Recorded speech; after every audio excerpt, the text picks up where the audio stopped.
Good evening. This is Frank Rock. This is the House of Orange. Thank you guys for tuning in. We'll do a little midseason recap right now.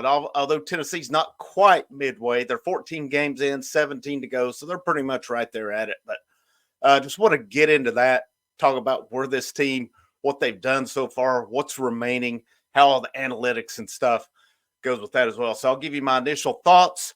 Kind of get into what the schedule's been. I want to get into some analytics, what the remaining schedule looks like moving forward, and then what's this team's ceiling? How far can they go? So a lot of stuff to talk about here, hopefully in around 10 minutes or so, but let's get right into it. So Tennessee's sitting at 11-3 right now, going into this week, Wednesday night at Mississippi State, next Saturday at Georgia. So 7 p.m. Mississippi State, 12 o'clock against Georgia. Two very winnable games. It is the SEC. They are road games, though. In Georgia, they have had issues in Athens before, but I do fully expect this team will go down and take care of business in both places and move to 3-0 in conference, 13-3. And I will bring some previews of that tomorrow.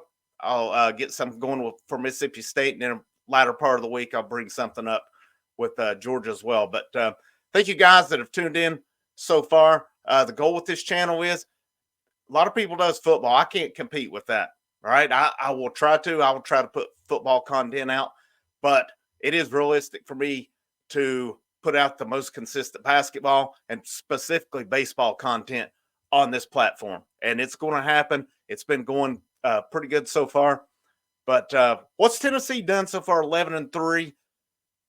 How do I feel that? The good thing to me is they haven't lost a game that they shouldn't. They've lost to Purdue, Kansas, and at North Carolina. There's no shame in losing those games.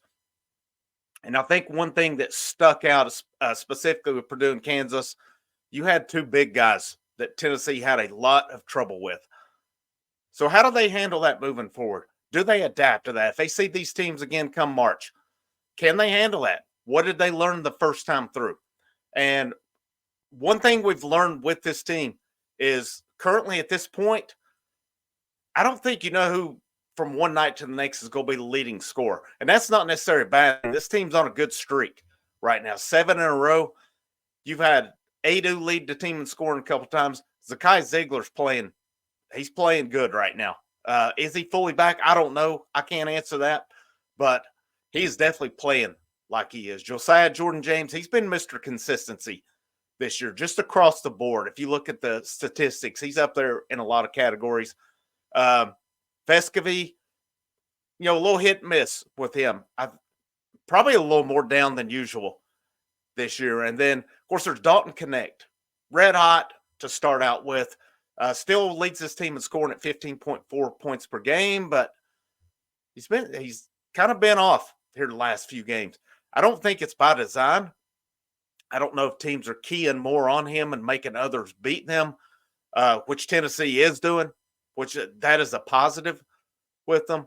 But this team's going to need Dalton Connect down the stretch. There's no doubt about that. So I look at Tennessee's leading scorers right now. I'm looking at utsports.com. Of course, you're looking at Connect at 15.1, Jonas Adu at 11.4, and Josiah Jordan-James 11.1. That's your three guys in double digits. And I've said this on here numerous times. Jonas Adu is not getting the credit he deserves this year. He's playing his ass off this year. Josiah Jordan-James is playing his ass off. Arguably his best season since he's come to Tennessee. Zakai Ziegler's up to 8.9 points per game. And I feel like that's going up. That if he continues his current progress, he'll be in double digits before too long. Jordan Gainey is at 8.6 per game. I've got concerns about him right now. And Vescovy at 8.2. Vescovy's been around that 10-point mark. And then you have Jemai Mashak at 5.9 and then Awaka at 5.5. That at Ole Miss, and I think it's review what's to come, that's your 8 guys that's going to play. And when you get 10 from Jemai Mashak in a game like that where Tennessee absolutely dominated the boards, the rest of the categories pretty even, but defensive effort dominated the boards. And, of course, Adu again, big game for him. Ziegler, heck of a game for him. My two right now is Gainey and Connect. These two guys were arguably their best players earlier in the year. Gainey maybe scoring wise. I don't know about overall best, but Connect for sure was their best player. How does he turn things around? That's kind of what I'm curious about. How is he going to turn things around moving forward? Because they're going to need him again. And I still think when it comes down to it, you're going to need Dalton Connect to be that go-to guy. When it comes down to it, I still feel he's got to be that go-to guy. And I feel he will when they need it. There's going to be some tough games. Do they get tested this week on the road? I'm really curious to see that. But so far, I feel there's been a lot more positives than negatives. Purdue game was close. Kansas game, meh. North Carolina game, that is the one time probably in years. And I was still debating whether I wanted to do this channel or not. But I was watching it. I turned it off that night. Didn't even turn it back. And that's the first time I've done that, maybe ever. They were in the midst of that 3-game losing streak, and it was a little bit kind of aggravated at the time. I was thinking, well, this is just a team. Again, all this hype, talking about all this, what they can do. And then 3 games in a row against 3 good teams, and they just, no results. But currently a 7-game winning streak. They've had some good wins this year. Get some good road games, a couple neutral site games that they've done. I think there will be numerous NCAA tournament teams on the schedule when you look at it. So 11-3 is pretty good. It's not bad. Could it have been better? Possibly. Could it have been worse? I don't know. Again, I don't think they've lost any games that they shouldn't. And so now look at their strength of schedule.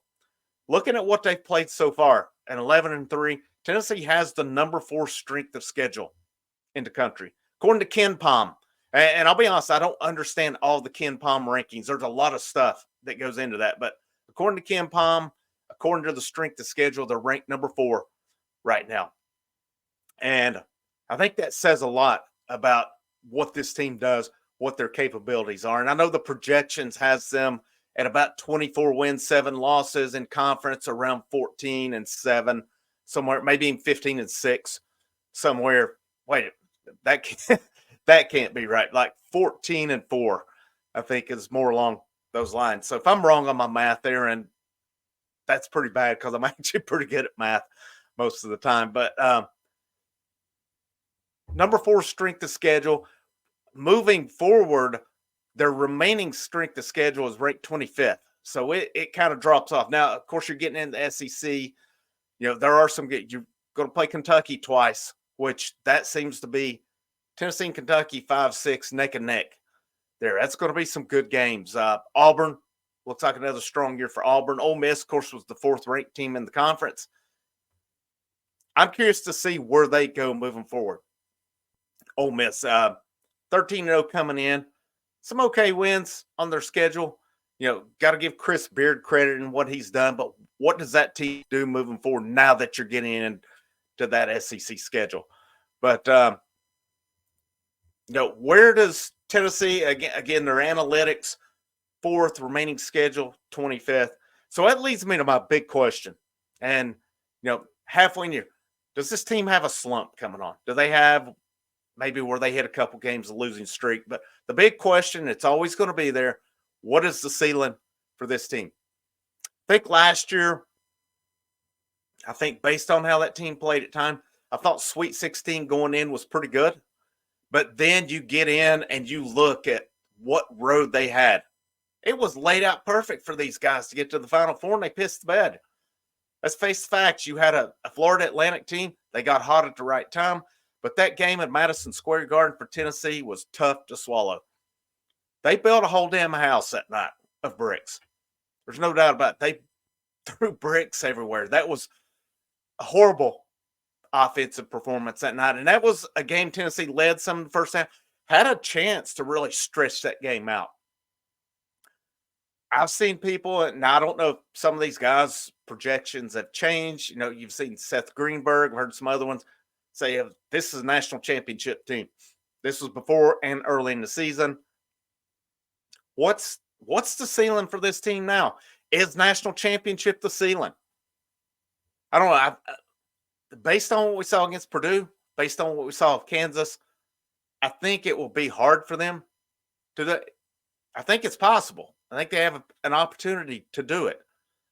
My concern is their shooting. What's going to happen on those nights where the bricks are laying again? What's going to happen on those nights where the whole team goes cold? That awesome defense that they have is great and all, but when you can't score, I wouldn't say it's irrelevant, but it negates what you've done defensively. If you can't hit the broadside of a barn door and then you're trying to defend, it's going to catch up with you at some point. That's where I'm hoping a guy like Dalton Connect can bail them out in those games. I felt last year, especially in the Garden, nobody took it over. I don't know that anybody wanted it. Maybe they did, maybe they didn't, but it was just so much indecisiveness, no confidence. It was a team with about 5 minutes to go. They were done. They were over. Their body language, just how they play, and feel free to disagree with me all you want. That's what I saw last year. It was a team that just sitting there in frustration watching that. I feel the floor for this team. The floor, maybe Sweet 16. I really feel the floor for this team should be Elite 8. Considering the program's only been there once in their history, that's probably putting lofty expectations. I'm going to say the floor Sweet 16. And, depending on how you get matched up. We saw it 2 years ago. This team got hot late. They won the SEC tournament. They made their case to move up, and then they got the shaft. No other way around it. They got the shaft 2 years ago. They should have been a 2 seed. They ended up a 3. And, you still got to take care of business. It doesn't matter where you go on that. So, Kaiser, you got to plan. Does this team avoid injuries? That's going to be a big question moving forward. Does Ziegler? He looks like he's back to me. Is he fully back? Well, we don't truly know, but does he continue to make progress? Does Josiah Jordan-James kind of continue with his doing it all? He's really kind of across the board. Does Jonas Adu keep up his play? Does Connect? Does Justin Gainey? Those guys are going to be needed. Their depth. Tennessee's probably only going to play about 8 in conference. You may see them go a little deeper than that. I don't see it. That's called Rick Barnes gaining trust in his freshmen. It's not something he does a lot. He normally has a short leash with those guys. This team's ceiling is a national championship. I don't think I'm off by saying that. I'm not saying they're going to win it, and I wouldn't put money on it. They're definitely not the favorite. But this team with their defense, they get hot. They get hot shooting the ball. Connect rediscovers. Justin Gainey chips in his 10 to 15. You get your consistency that's been happening a little bit here recently. It is definitely possible. Can this team reach their first Final Four in history? I still think it's a little early to say on that.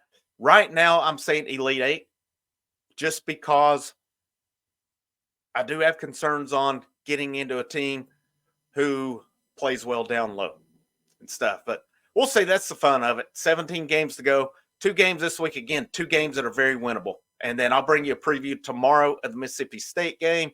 Be bringing you something Friday on the Georgia game. Be doing post-game on that as well. And then any other topics that I don't have anything off the top of my head for basketball this week, but definitely go look at some things as well.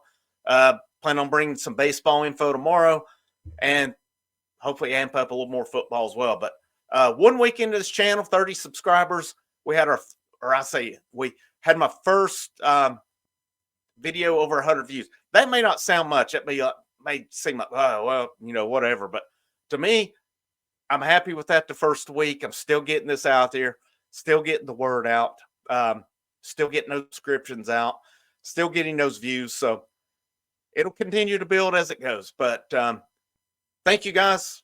And again, if you like what I'm doing, like it, subscribe, leave me a message on it. If you got any constructive feedback, if you like what I'm doing on that, it's greatly appreciated. But my name's Frank Rock. This is the House of Orange. You guys have a good evening and go Vols.